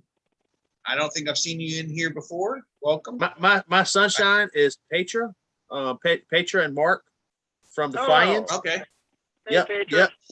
yep. So she says hi, Red, and Moonshiners. Was it Moonshiners? No, it was one of the Fly-Ins. Anyway, she would walk Red every morning. Of course, she's a cute little golden retriever puppy. I don't blame her, but she was super nice, and she would, it was awesome. And I heard that maybe she might be getting into flying as well. What? Right on. Her husband Mark flies. I know that. Very cool. It's Ingram, Mark Ingram, correct? No, that's a different Mark, I think.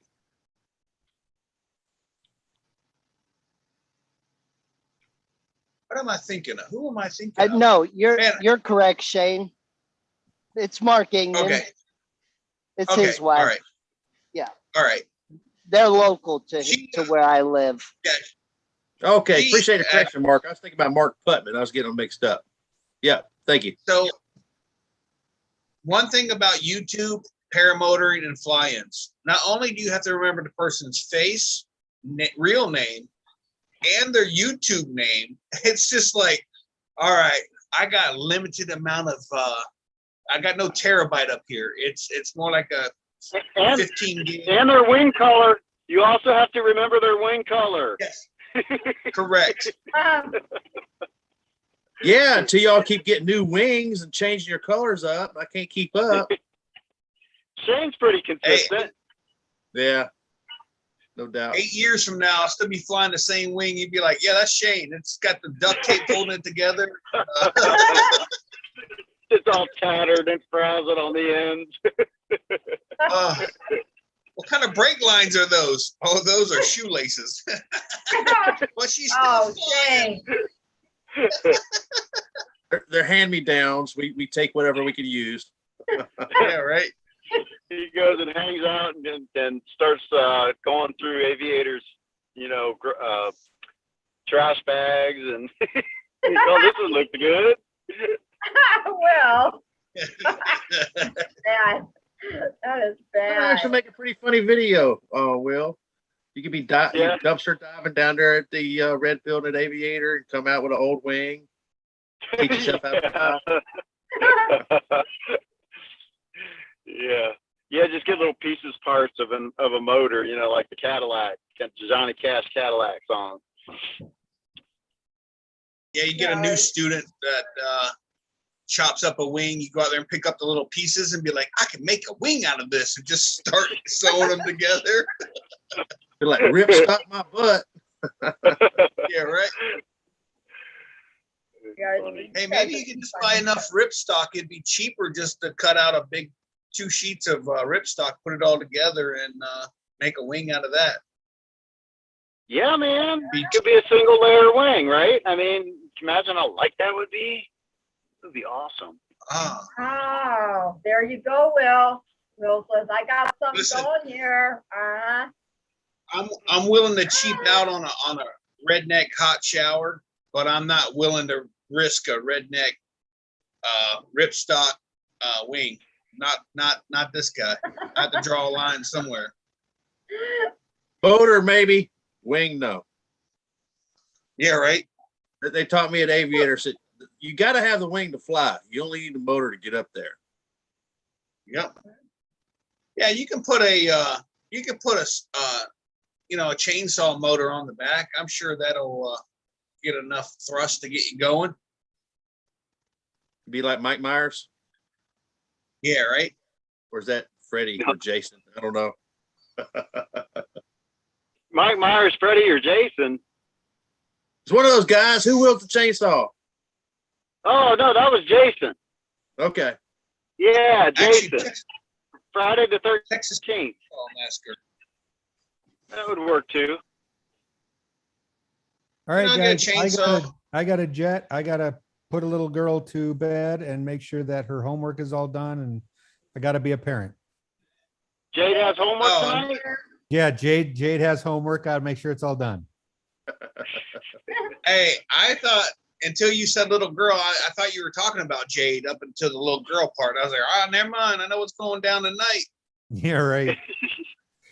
Role All play. right, guys. All have a good time. Have a good night. We'll talk to you later. All right. All right, Eric. See you, Eric. All right, bye. Good night. Yeah, sorry I missed Mark, all you what was guys. the highest? What's that? Sorry I missed all you guys in this flying, man. No doubt. Yeah, I knew you said you weren't going to make it, but I actually started asking around just to make sure that you weren't coming. I was just like, man, Like, when's Walter get here? this is, Walter's supposed to be here by I now. did. I said, is Brian coming? No. Are you sure? Yeah.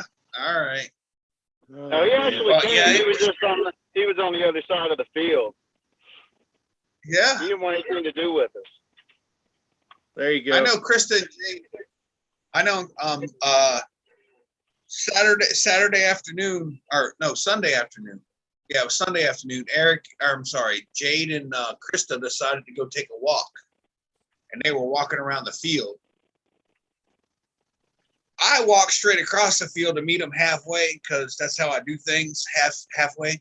And man, my feet were covered, just absolutely covered in mud. I'm thinking to myself, what do their feet look like? They walked all the way around this whole field. I'm like, no, I'm not walking just to go have a walk. No. I don't know if you can see these. See what I'm wearing? Yeah, black shoes with black combat boots. That's all I got to wear that are dry. So it doesn't matter whether I'm wearing shorts or pants or going to church. That's the only pair of shoes I got that are dry. My tennis shoes are still soaking wet.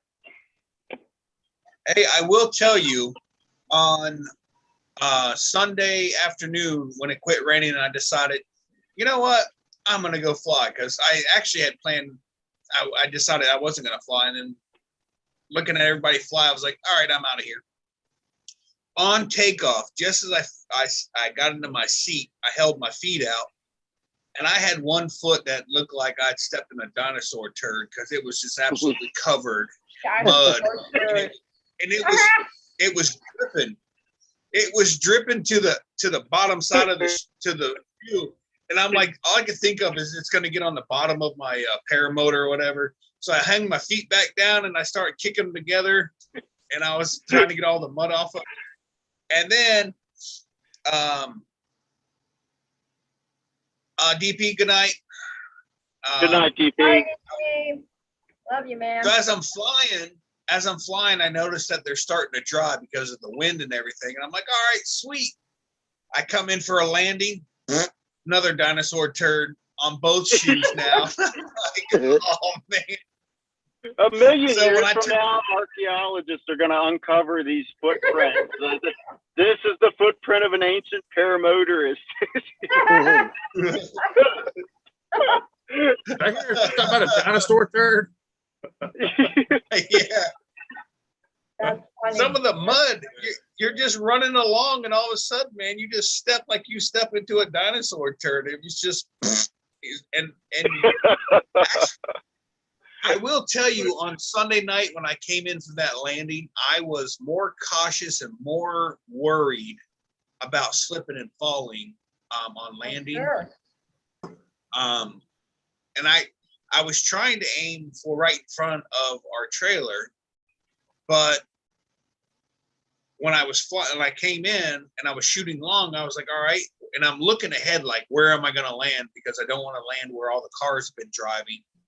And I actually hit a pretty good section of grass that wasn't torn up at all. But I still did not, I mean, I didn't slip, but that definitely was on my mind. I could just picture just both feet out in front of me and coming down on my butt and just sliding in. Yeah, that was a concern of mine on that flight. Dude, that's crazy. The other day, I was literally aiming for the center of the runway, and this is what happened. And I think that you've seen this video. Is this So your high wind one? Yeah. So I'm coming in. Yes. Oh, no. We're gonna go back up and go up 30 feet. Drop down. I'm full throttle, man, trying not to crash into the ground. It's not as good without the audio, but are you full throttle the whole time? No, I'm working the throttle. Let's see. Let me stop the share, restart the screen share with audio. Hey, we got Dave Wolf in the house. What's up, Dave? Oh, I think he's coming in behind me. All right, here we go. Woo-hoo, screw that.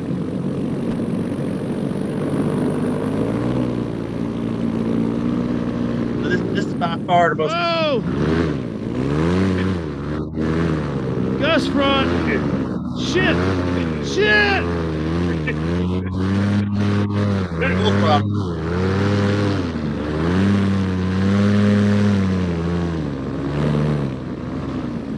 Going straight up. Look at that grass.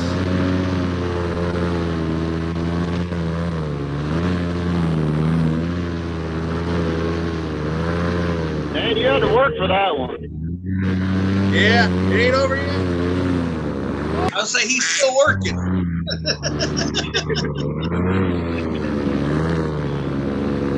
Please get. I was trying. Please go away, Gus Front. Look at those trees, but it wasn't man. working out, obviously. At the last minute here, finally I get a nice flow, and then I feel the wing. But Please, check out Gus my Front. yeah. Oh man! So check out my buddy's landing. He takes a collapse on his wing. You can see it pretty clearly. Down at the opposite side, you can see me trying to land, going all over the place.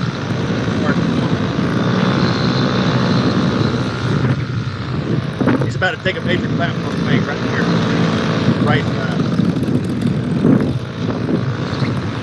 Oh shit. His landing looks way more dramatic. He was trying to get back to the rough wing too, but at this point he had already made peace with the landing. There's nowhere to field. You can see him right here. Hey, can you replay that without the sound so you can tell us hear what you're saying, Brian? All right, so replay the collapse. Yeah. All right, here we go. Ooh, that was a good one. Here's 10 seconds before. Here we go.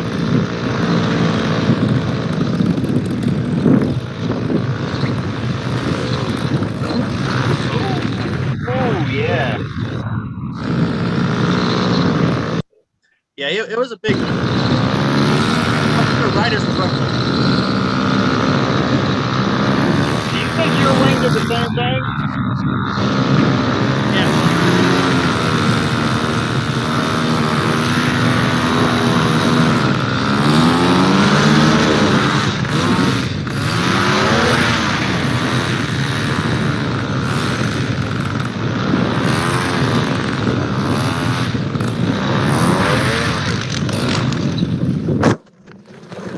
Oh, okay, that's just the chase cam. But did he crash? Yeah. Yeah, he was up. Oh, let me stop the video. So yeah, basically he got right up. According to the video, I looked over there, and when I first looked over there, he was already getting up. I missed seeing his whole landing. And I interviewed him after he came back. I said, "Hey man, was it a rough landing?" He's like, "Yeah." And that's at that point I had no idea, because I didn't see his landing. And but he definitely he came in with a little bit of a skid. You could hear his prop cutting some peanut crops, and but he didn't break a prop. He didn't have any damage. He didn't hurt himself. So it was all good. We were just glad to be on the ground, man. Did you look at your wing when you got that sudden sink? Remember when you went, oh shit, or whatever, when you hit that sink? Did you notice what your wing was doing there? Do you think you took a collapse? No, I was not watching my wing at all when I was in the process of trying to land. I was just feeling the wing. I was active pilot, constant brake pressure. But no, when we first took off and things were okay and we were heading north towards the balloons, I never saw my wing collapse. I was flying, I felt some turbulence, and all of a sudden my right hand just went boom. And by the time I looked up at my wing, it was flying normally. But I know what happens when your brake line goes slack like that. I mean, obviously I took a collapse on the right side of my wing. And that's the first time I ever felt that significantly. That's when I made the decision to go land, and that's where we were at. It was a Gus front, man. Yeah, that to me is, I watched that video and I was like, oh dude, I'm glad that's not me. I am glad you're okay though, because that was sketchy as all get out. Well, we are at 10 o'clock, just after. I think we're going to get out of here. I am going to go to bed. I slept like a champ last night, but I got up and had to go to work, and I was just like, dude, I can't do this. I need a vacation from that vacation. But man, I'm actually sitting here going, all right, I'm getting tireder. And I'm still drinking soda. So round of applause for Shane for not drinking beer tonight. Yay. I'll try again tomorrow night. Yay. No, actually, I'm gonna try to not drink anything until maybe Friday night, and hopefully I get to start up at the gym this week and start working out again. It's about time. I've been getting lazy here lately, and I need to recover from that. So I might end up, if I'm not careful, I'm gonna end up looking like this, or if I go to the gym and work out hard, I can look like McElroy. So my goals are set. Those are some pretty low goals. No motivation. Yeah, just put a picture of McElroy on the treadmill, in front. Just, right in front there. Yeah. There you go. Yeah. And next time when you do the show, Shane, you'll be on your treadmill. All right. Yeah. Come on, everybody. Do this. We That want would to require- pump you up. Hey, that would require taking all the laundry hanging from it off, and that seems like a lot of work. Oh, you guys. All right, guys, let's get out of here. Tomorrow night we have Jade's show. Girls Just Want to Fly starts at 8 o'clock Central or Eastern, 7 o'clock Central. She has a guest for this week. I don't know who it is. I forgot already, but we will see everybody there. Yep. Thank you, and have well, wait a minute. All right, now I can say thank you guys and have a great night.